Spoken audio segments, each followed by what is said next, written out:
Hi, welcome everybody. Thank you for joining us for today's community call, August 27th. Our topic today, we're checking back in on the RCC evolution.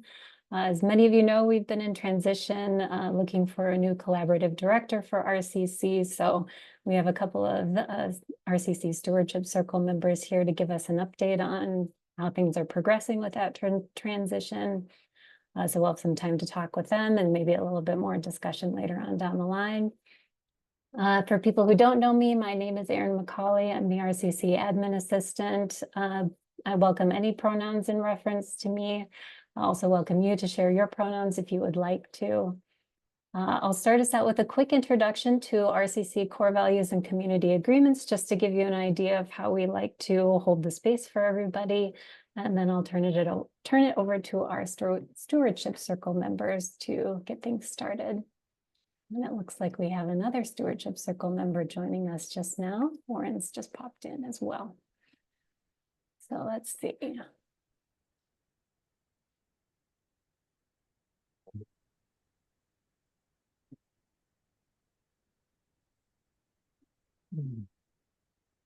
So here's just a quick rundown of the RCC core values. These are the foundational values that we all sort of gather around in RCC.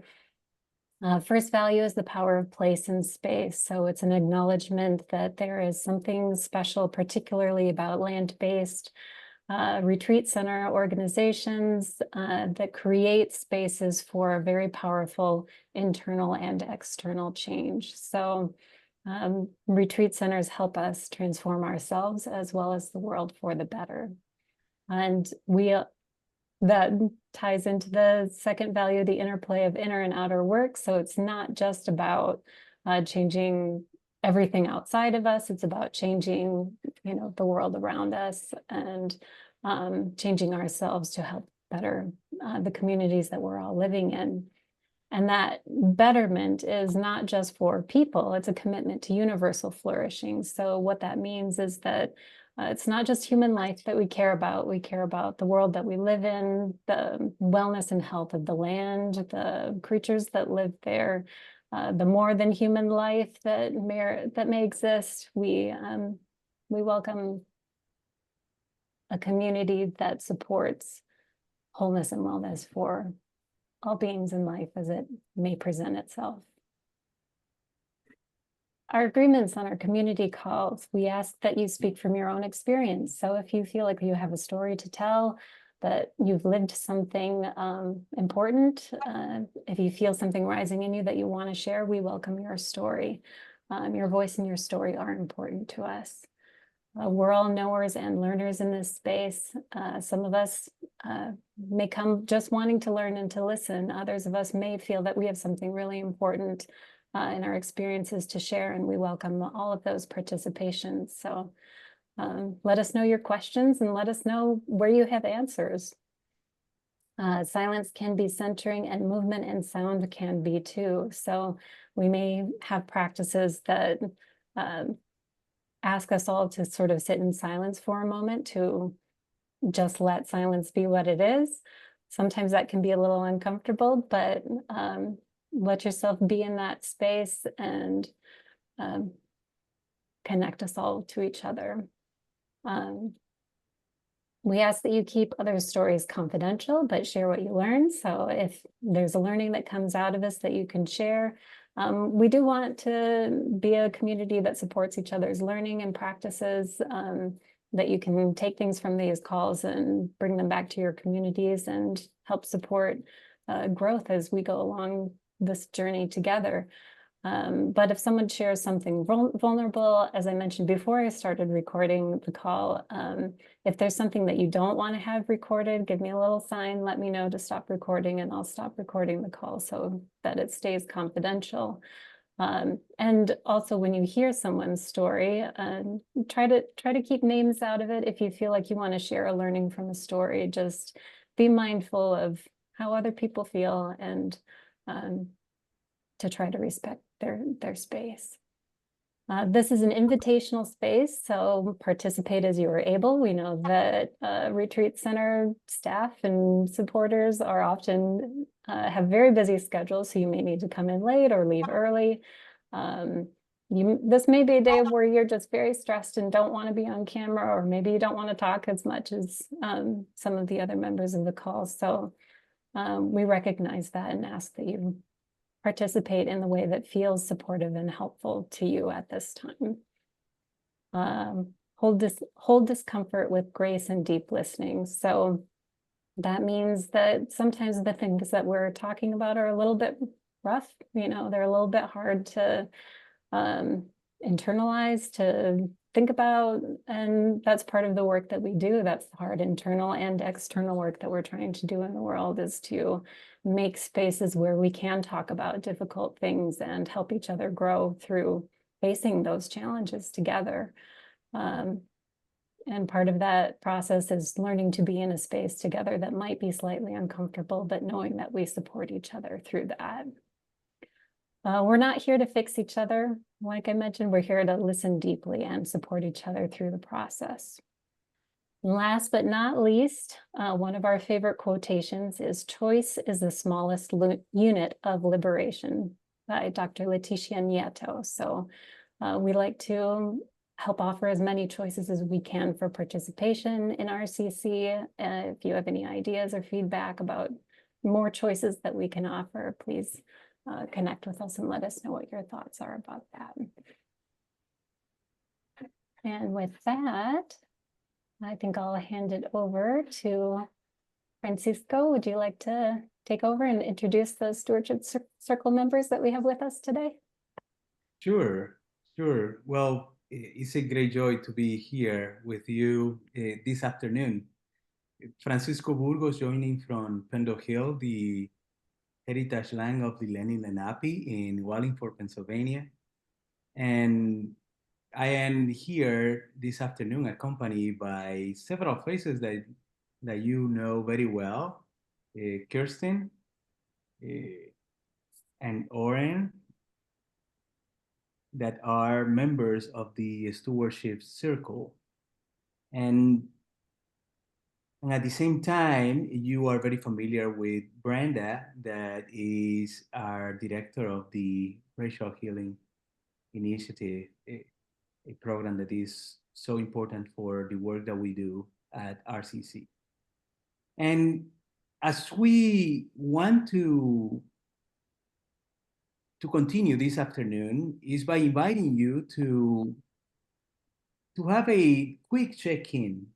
We are a small group here that all of us can have an opportunity to introduce ourselves and tell us where are you joining us from and what are you holding in your heart today. Simple question. I don't know if the answer will be as simple as that, but and to facilitate this thing, to initiate it, I already introduced myself, and one of the things that I am holding on my heart today is the opportunity, blessings, and the sadness sometimes of saying goodbye as people pass through our retreat center. And in the case of Pendle Hill, today I was saying goodbye to two young adults from Germany that has been with us for the past year, and so much gratitude for everything that they brought to our community and all the learnings that we navigate together. And I will pass these to Jane Marie.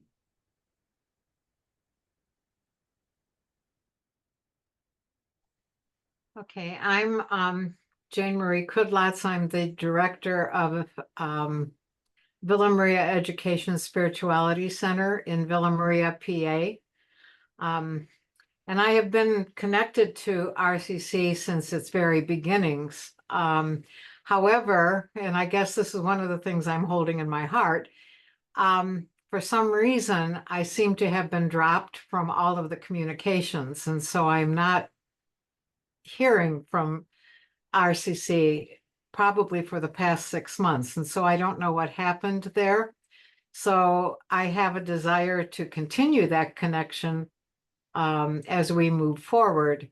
And so I guess as I, look to where we are now, it's just really trying to know where others stand, what they're doing well, and how we can continue to grow.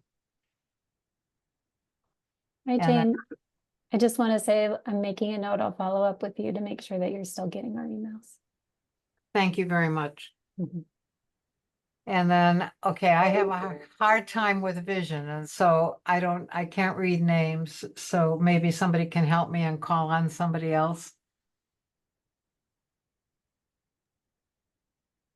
I'd be happy about- to, Oh, go ahead. I was just gonna say, I'd be happy to go and then pass it to somebody. Does that sound good? Sounds good. Okay, Thank you. okay. I'm Kirsten and I work at Gilchrist Retreat Center in Three Rivers, Michigan. The ancestral home of the Pokagon Band of the Potawatomi.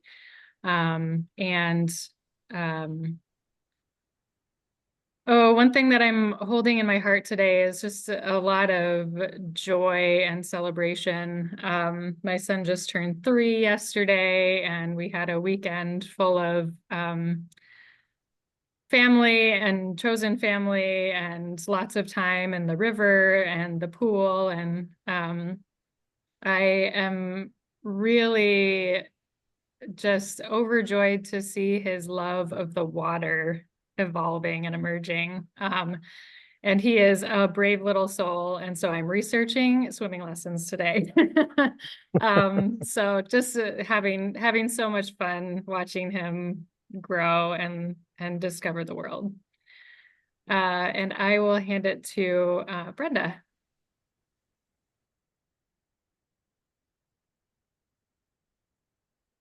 There we go. Have trouble unmuting. Hi, everybody. Good morning, good afternoon, good evening, wherever you are. I know we're all in different time zones. My name's Brenda, and I'm the program director for the Racial Healing Initiative, a program of RCC. And let's see, I am calling in from San Leandro, California. Just got home late last night. And one thing that's on my heart today is I just left yesterday the Global Matriarchs Gathering with Sherry Mitchell and the Land Peace Foundation. So it's with just really beautiful women, the Wabanaki women who hosted us and the Maori women who came to be with us, and just all kinds of different medicine folk that were holding the space together. So I'm just holding them in my heart as I come home and greet the trees and my family and my loved ones here. Just, yeah, grateful to be home and also in transition and processing all the beautiful ceremony we were in together. So holding a lot of gratitude for that in my heart, all the singing.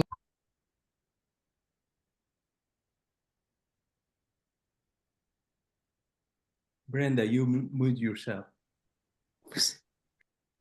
I will pass it to Marlene.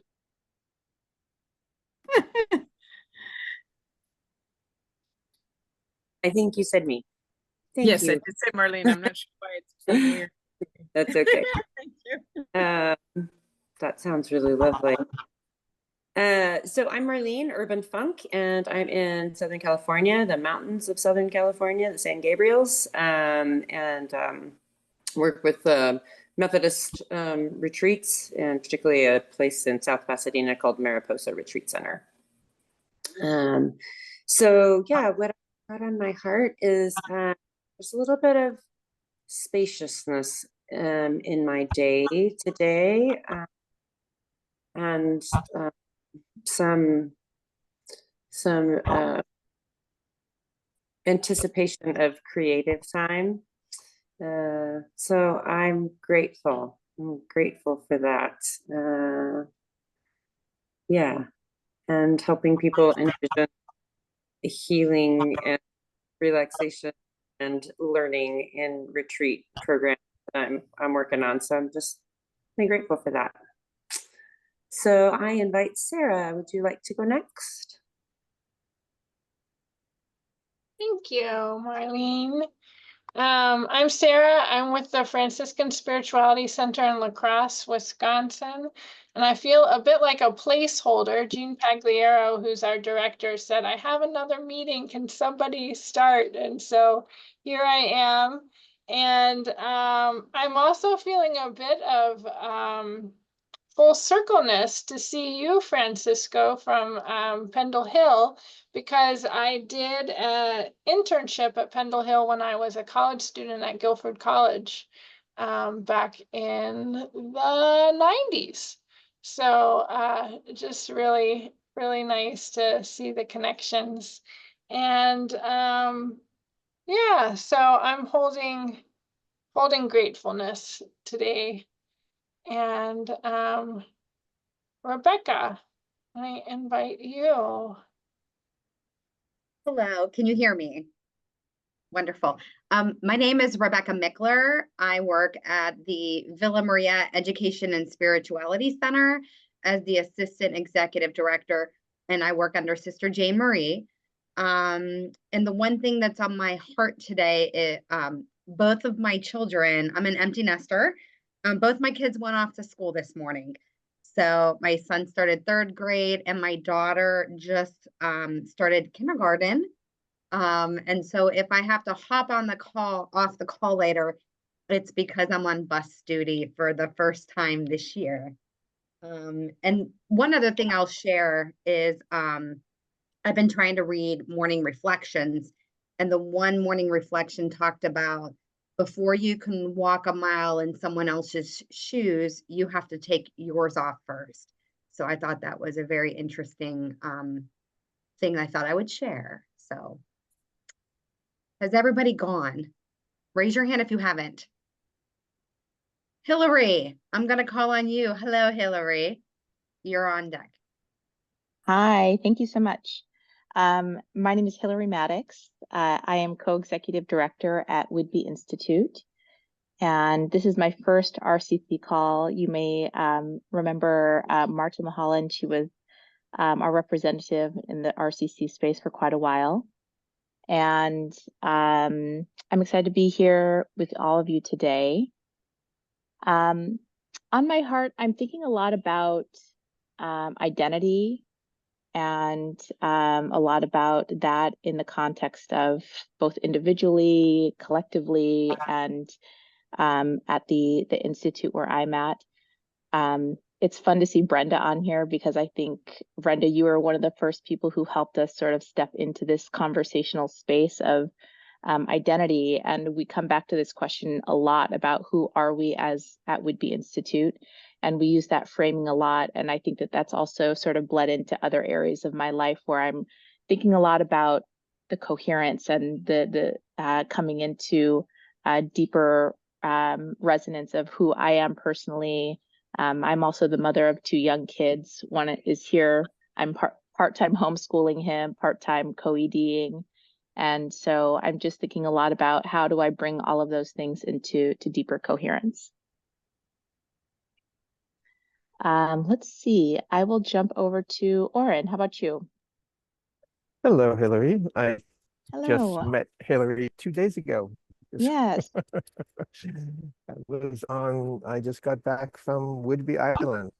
It's such a gift at other retreat centers and to be in other places that have similar ways of seeing the world. And I think the Whidbey Institute and Commonweal have roots that go back way beyond either one of us.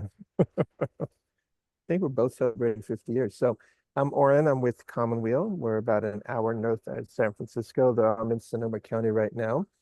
Both of these actually are Miwok land. And I've been with RCC from the beginning, which feels like decades upon decades, but it's only been 7 years, 6 years. And what's in my heart today, other than fatigue from traveling from Whidbey,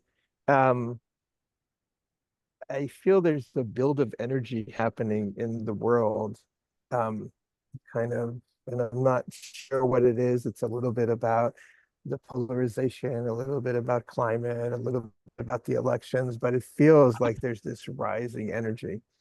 And I'm just wondering, kind of like what is mine to do, what is Commonweal's to do, what is the retreat center's role to do. So that's kind of what's on my heart. Maybe that's too many Zoom calls so early in the morning. And with that, I will pass it to Joe.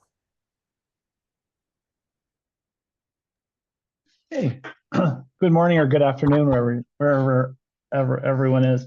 Yeah, my name is Joe Urjavik. I'm the guest services manager for our retreat community in Stanchfield, Minnesota, which is a little over an hour north of the Twin Cities. I live in Minneapolis and I work from home most of the time. I'm holding in my heart my colleagues. One of our colleagues who is a residential volunteer had recently gone, or she had been in hospice care, and she had just recently passed. So our community is going through a lot of grief right now. So next time I see my colleagues, which may be later this week, probably a lot of hugs and a lot of conversations about the passing of our dear member. So thank you. Has everyone else gone? The last one. Thank you, Joe. Aaron, did you do your check-in? I can give you a quick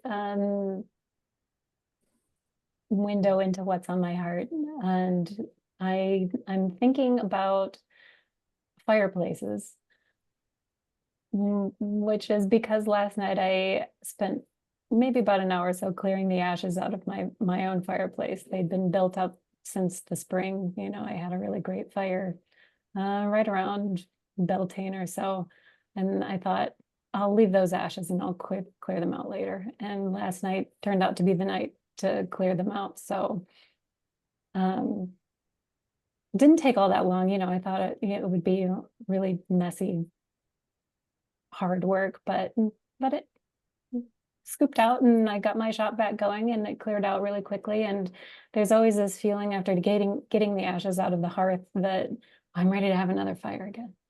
So I'm really in that heart space of clearing things out and waiting to see what fires are ready to get going. Thank you. Thank you. This is a beautiful collage of everything that we are holding collectively in our heart. And at this moment, Ken is coming, but at this moment, I would like to invite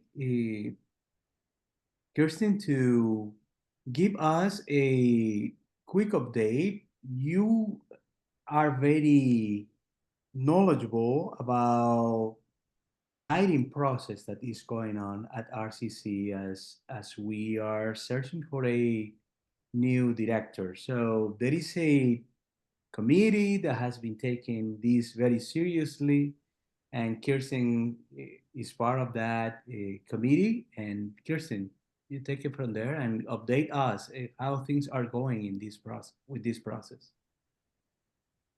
Yeah, thank you, Francisco. Hiring processes, I think, especially for key leadership positions, are often an opportunity to really pause and reflect on where we've been and where we're going, and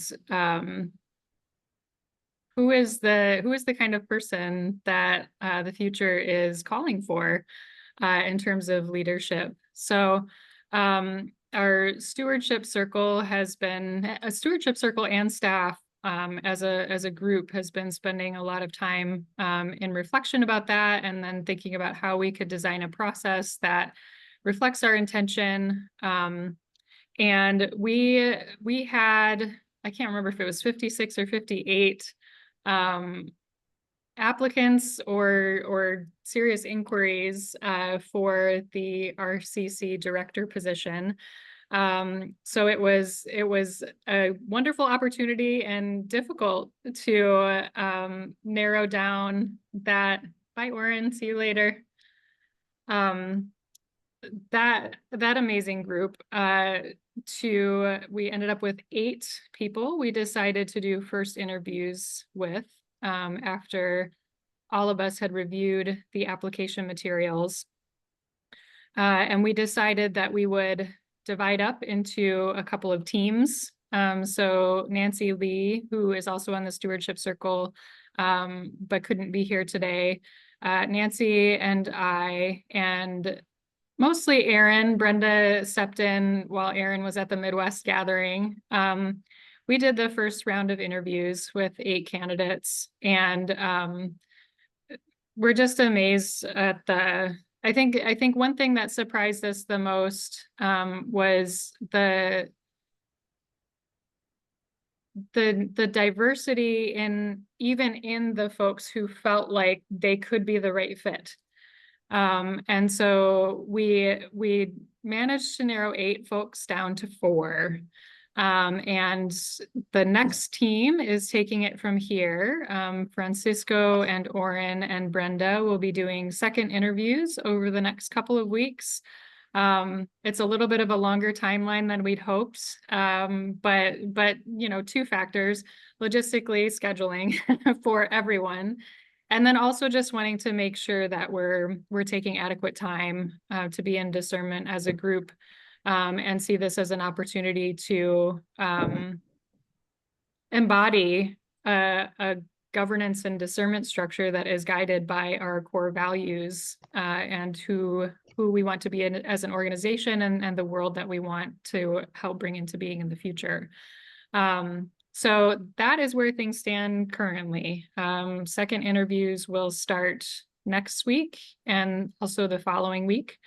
And I'll mention too that as we were doing first interviews, and even just kind of designing the interview questions, we really ended up focusing on 5 areas that we were kind of asking questions in each category and thinking about each candidate's experience and strengths. So we were looking at retreat experience, of course, for the retreat center collaboration, which looked different for different people. We were looking at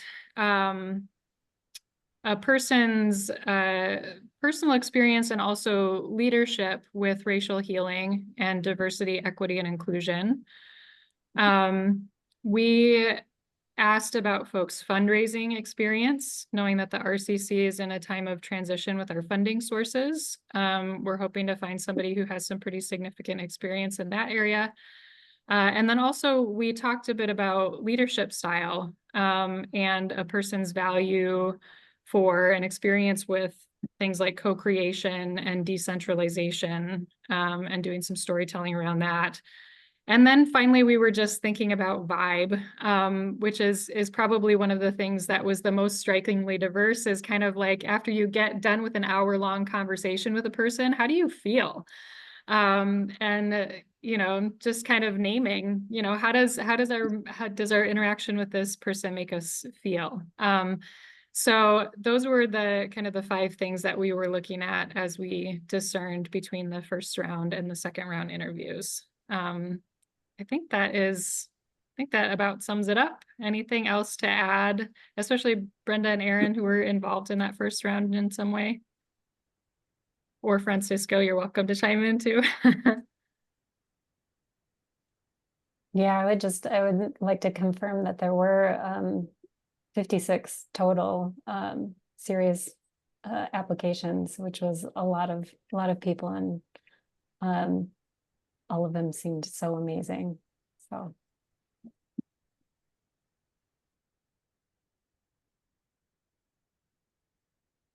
Well, I have to say that I was so excited to see that we received so many applicants. Because for me, that was a reaffirmation that the work that we do is needed. And having so many people interested in joining us is a good reaffirmation of you know, our mission as a retreat center, the the 2 cents that we contribute to making the world a better place is working. It's working. And yeah, the committee going through those 56 applications, that's another process, but it was since the beginning, it was like, wow, what a joy. Like, yes, we have candidates here with us that are willing to continue and joining us in supporting retreat centers and keeping these moving forward. So Kirsten said that second interview will start next week. They start on Friday, this Friday. So I look forward to our next community call. I think that we will have a name to announce, and more than that, a person to introduce as the new director for RCC. So stay tuned. And I also want to, I know, Kirsten, that you share all these details, but I wanted to open the room in case that there is any questions that you have about this process that we may be able to answer or not. But I wanted to create the space for those spark curiosity that may we be holding around this process. So, Hillary? Yeah, thank you so much. So I'm curious, I wanted to join the call just to learn a little bit more about where the organization is at in the transition. And I'm curious about having learned a little bit about the history and interacted with different folks in the organization. What were you looking for differently this time than maybe you hadn't had in the past in the leadership? Thank you. I think that question has Kirsten's name. Well, my perspective is a little bit limited because I was on the sort of steering committee, we called it in the beginning, for the RCC. I stepped away for a while and I came back into the Stewardship Circle again. So I missed the hiring process for the previous director. I think a strength that we realized in Ben that we want to make sure carries through has been his spirit of curiosity and inclusion and warmth and relationship building. So that was definitely something that we were very aware of wanting to maintain. I think we're, as the Stewardship Circle, we're very aware. I mentioned the transition in terms of our funding sources. I think that is a big ask for the new director, and wanting to make sure that we're finding somebody who is kind of set up to succeed in that. That's big. And then also the work that the Racial Healing Initiative has been doing as part of the RCC, I think is really lifting up, and I wouldn't say this is a shift, but just highlighting a need and a desire to find somebody with that depth of embodied racial healing experience and leadership. So not just kind of having participated in some workshops, but somebody who's really had that leadership experience in that area. So those are a couple of things that come to mind for me. Thank you. I really appreciate that.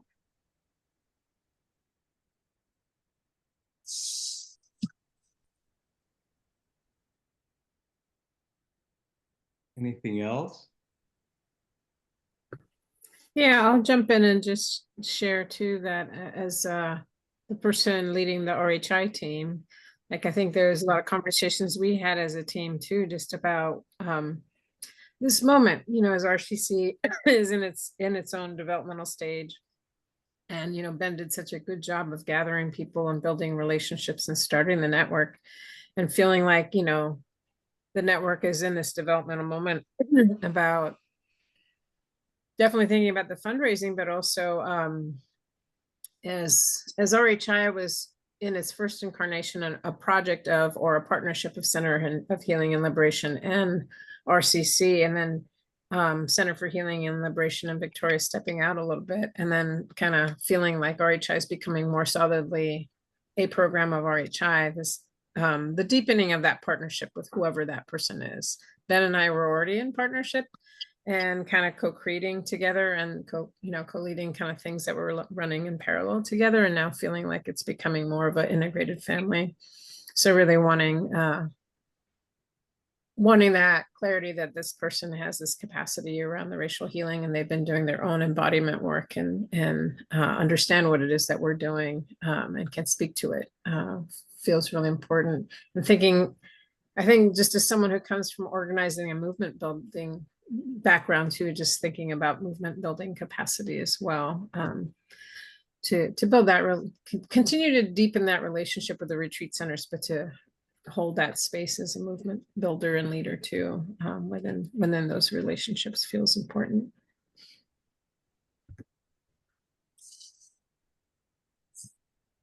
Thank you.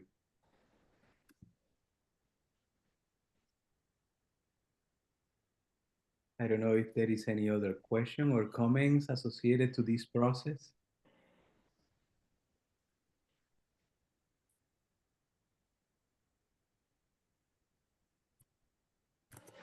I just express gratitude for the intentionality and care, just real care that you all are taking, because I know that must be a hard thing to look at a candidate pool so large and get to 8, and from 8 to 4 and 4 to 1 is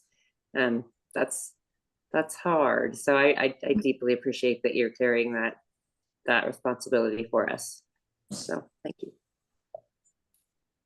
Thank you. Thank you. Yeah, and it's not that the stewardship circle is not that all of us that belong to that small group are not fulfilling our job in our different retreat center. But when with Ben transition, one thing that, and I think that I am speaking for all the members of the stewardship circle here, with Ben transition, one thing that was very clear to us was that it requires more time and more dedication from each one of us. So we decided to have a meeting schedule more frequent, and at the same time that we were holding the different beauties and challenges internally that we were holding as individuals, and with the different retreat centers that we are involved with. So holding those tensions, as you can imagine, it can be a little bit stressful, but I think that we have navigated this with graciousness, thanks to the awareness that we are being held by all of you, and but many of the retreat centers that are not here present today, but that has been, constantly in relationship with us, asking questions, how things are going, sending candidates our way, and so on. So the gratitude is mutual. It's mutual. And if there is nothing else around this process, we have a small exercise that we want to do today for this call, for the next 20 minutes. And the idea is we have open questions for us to explore in a small group. And the question came, well, the question has been nurtured by a recent call that we had yesterday with the listening circle, where we were navigating several topics, and one topic that seems that is very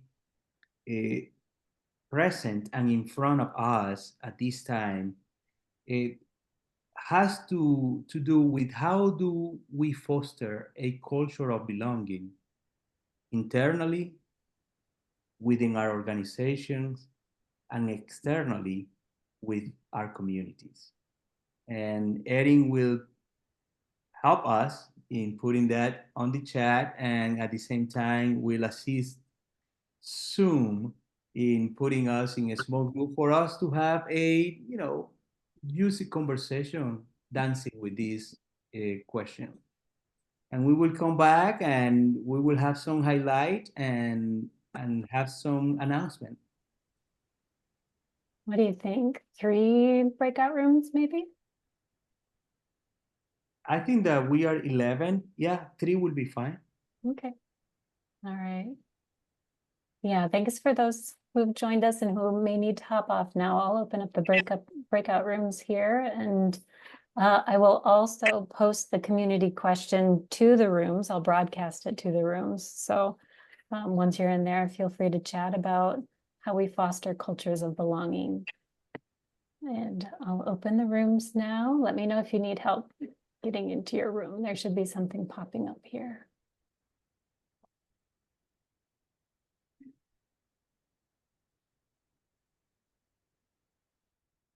Been wanting to reach out and just kind of check in because I got to start making my travel plans.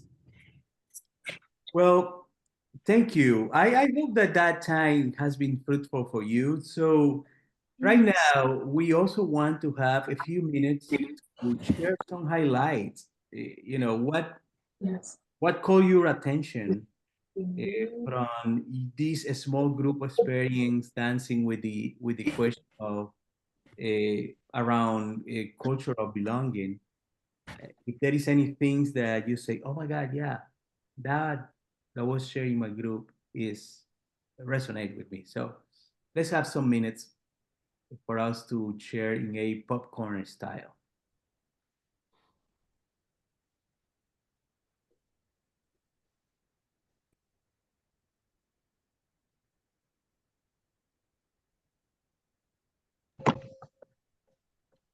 So I'll go ahead and get started if you like, Francisco. That would be fantastic, Ken. Okay. So Sarah and Marlene and I, we were in a room together. Marlene has since left. She had to make contact with her husband while he's on a layover in travel. But Marlene was talking about how her retreat is working with autistic children and their families and trying to figure out how best to serve them. And so I made a note in the chat about intersectionality and how intersectionality might be an approach for her, but it's definitely an approach that the Children's Defense Fund has taken up. Sorry, Sarah, I'm just going to try and repeat what I've said already. Okay. But in the past, when we said we were going to take care of all children at the Children's Defense Fund, we looked first at the majority of children and tried to serve the biggest chunk of children. And then we thought we would get to the others on the outskirts and on the outliers later on. Well, we never seemed to get to those outliers. We never seemed to pay enough attention to all the people who were outside the majority, who were outside the norm. And so we have scrapped that in our program development, in our legislative advisories, and all the work that the Children's Defense Fund does. Instead, we look first for those people who are on the outlying areas, people who are behind barriers that were socially created. And if we can serve people who are behind the barriers of food insecurity, racism, housing insecurity, whatever barriers people are finding themselves behind, if we can serve them well, if we can reach them and have a good enough program for them, then we know that program then can be expanded to other groups and serve other groups also. So in the chat, I put that word of intersectionality, mostly because Marlene had been talking about how does she address the needs of autistic children and the families of those children, and so that was one of the big highlights for us. And a drawn-out discussion on that. Thank you.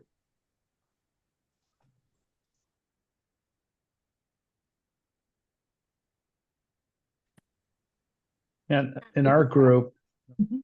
am I still, I can't, am I mute? Oh, yeah, I'm still live. With Brenda and Francisco, we talked about, grief. We talked about grief and making time to, process grief in community, really important right now.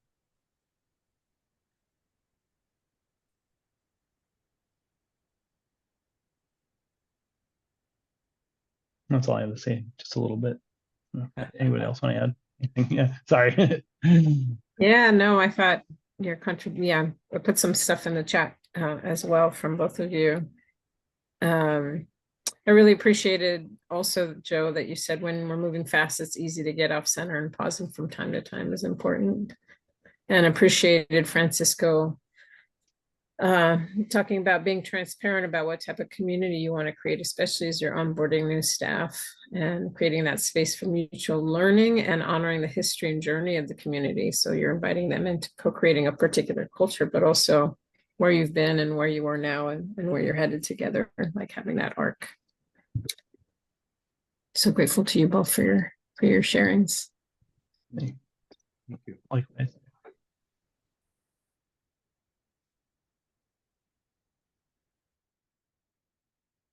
I think one of the patterns that was coming up in our group was a tension when you have to make choices sometimes that, not making a choice sometimes to prioritize one person's comfort or the comfort of one group of people can sometimes be a choice that is the opposite for another person or another group of people. And so how do we, as staff communities, as boards, how do we develop our capacity to navigate those really complex choices, and sometimes make the best choice we can, or sometimes make the better choice, even if it's not perfect. And I think we talked about that in terms of like, kind of one group's perspective versus another, but also like Suzanne had a really, I think, poignant example of like the difference between projecting a value externally in a way that brings it sort of under attack and scrutiny versus like embodying that value as a culture internally, that is robust and that people can step into and experience, and that, it might be disappointing that you can't project that value externally without feeling like it comes under attack, but that the internal integrity of the culture is really at the center. Mm.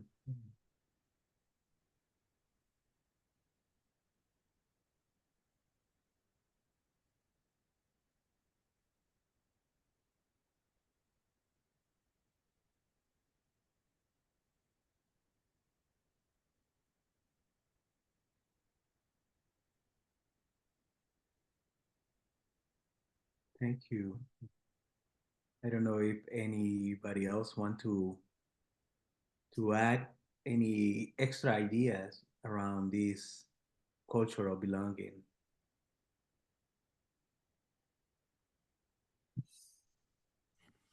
I think, one of the things that I was sharing about, especially being raised by Indigenous elders, was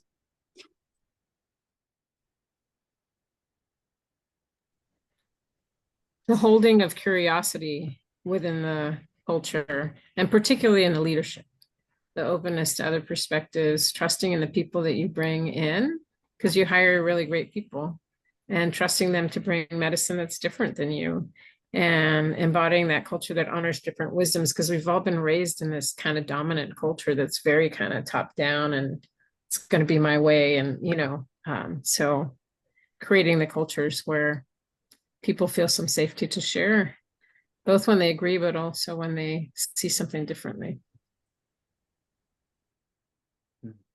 Thank you.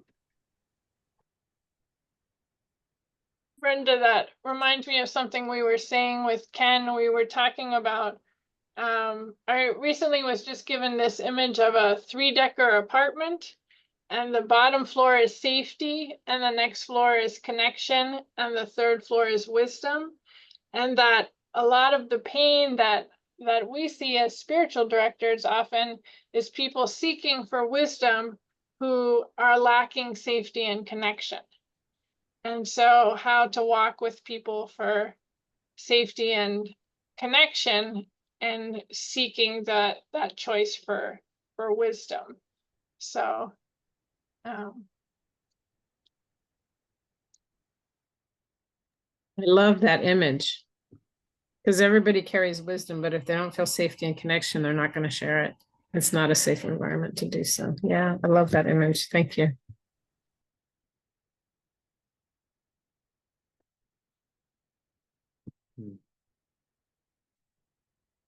Thank you, Franks. I also want to say that, so glad that we remain connected this way. This is another layer of how we can expand our sense of belonging within the sharings that we do as leader of Retreat Center, and at the same time as we try to expand the view and how RCC can continue into the future serving our community. So there is a lot to explore when we talk about belonging here.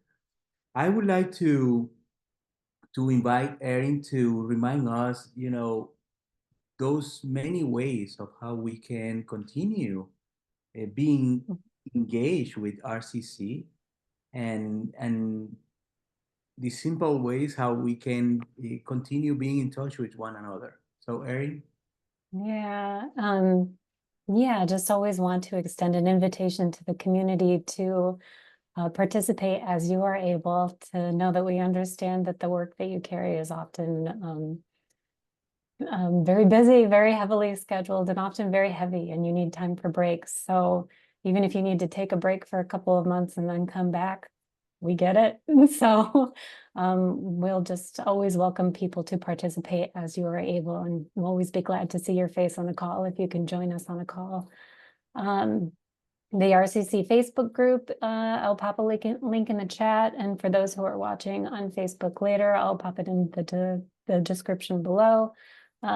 We always love to have you join us on Facebook. You can, again, that's invitational as well. You can ask your questions, you can share your job postings, share pictures of your retreat center, just connect with other people in the community as you're able to. Join us on calls when you can. We have our events page. I'll also pop a link into the events page on our website so that you can keep up to date on what's going on, what we have coming up. And if there's something that piques your interest, please join us for a conversation. Or if you have ideas for a conversation that you would like to have, please reach out to us and let us know what your thoughts are. The community thrives when we know what you need and what you want. So please let us know so that we can help create spaces for the conversations that you want to have. We also have the Western Regional Gathering coming up at Big Bear Retreat Center. So that will be next month.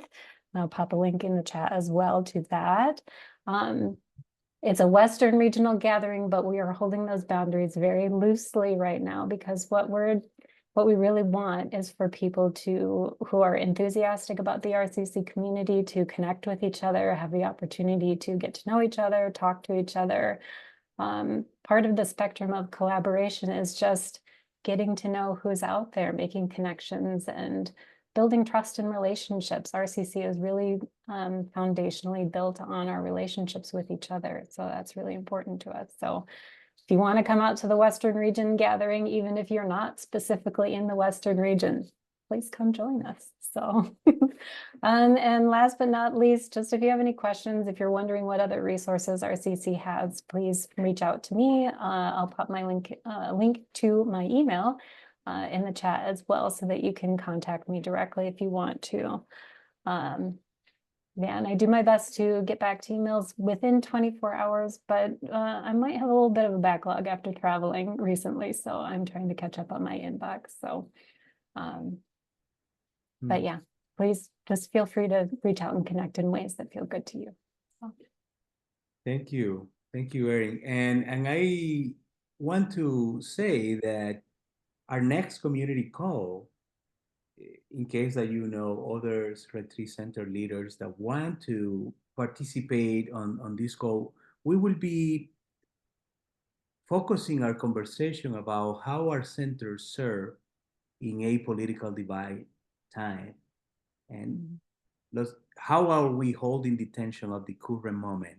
And I think that will be an interesting conversation. I am looking forward to participate on it. So the next community call is scheduled for September 10. That's correct? That's correct, yeah. And we'll see. And after that, I think that the next call after the September 10 one is when we may be able to have a new director with us being presented. And I also feel excited and looking forward to be participating in those community calls in the next month. That is just around the corner. Any final thought before we hold a brief moment of silence to close this meeting? Yeah, Francisco, I just want to add an invitation. If I think I'll be leading the conversation about pre and post election, kind of post US election, I should specify, because we are US and Canada, how retreat centers are supporting their communities. I would love to know examples of what various retreat centers are doing. So if anybody is doing anything in their center or knows of another center, I would like to lift up examples. I'll put my, this is my work email in the chat. Feel free to get in touch with me. And I think we'll need to, we've just been kind of brainstorming and updating our community call topics a little bit. So be sure to watch the announcements for what's coming up, because we're wanting to hold space to make sure that we have room to introduce our new director, and that timeline is a little bit iffy. So we're just kind of improvising here. So be patient with us, please, and keep watching your email. Yeah, the next newsletter that comes out should have everything in order, and otherwise, you can always reach out and ask if you have questions. So thank you. You see, it takes a community. Any other announcement from any member of the group?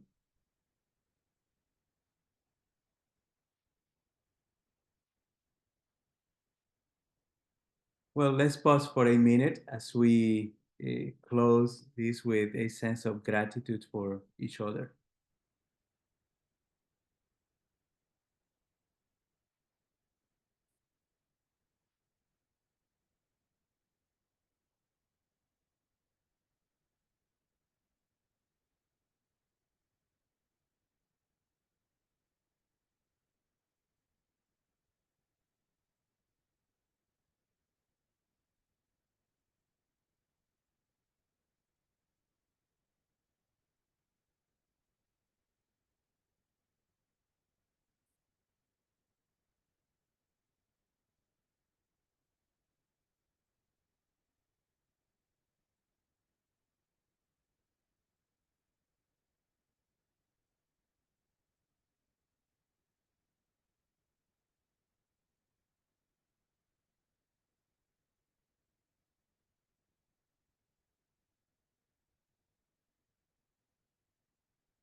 Thank you.